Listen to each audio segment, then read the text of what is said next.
रस फुटता उधळलाली भूपाळी रामपारी दिशादाही उजळल्या आल गोकुळ आपुल्या दारी निर्भेळ आणि सकस चवीच गोकुळ लई भारी। गोकुळ दूध संघाची दर्जेदार दुग्ध उत्पादने गोकुळ दूध, दही, तूप, दूध powder, cooking butter, table butter, paneer, इलायची श्रीखंड, आंबा श्रीखंड, फ्रूट श्रीखंड, ताक आणि लस्सी। गोकुळ दूध आणि दर्जेदार दुग्ध उत्पादने, चव आहे कोल्हापुरी, गोकुळ लई भारी।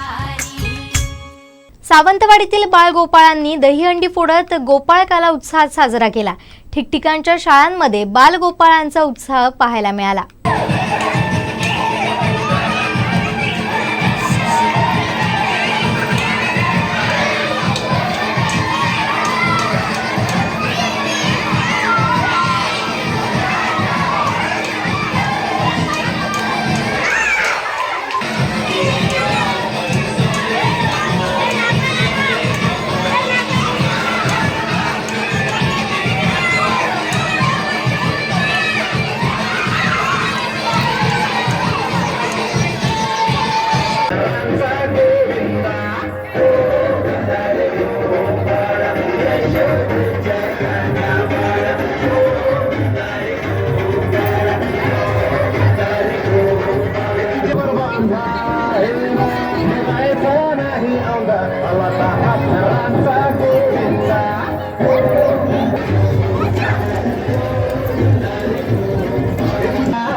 आमचे दिवसभरातले सर्व अपडेट्स, ताज्या घडामोडी आणि थेट लाईव्ह पाहण्यासाठी सबस्क्राईब करा, लाईक करा कोकणचं नंबर 1 महा चॅनल कोकण 7 लाईव्हचं YouTube चॅनल।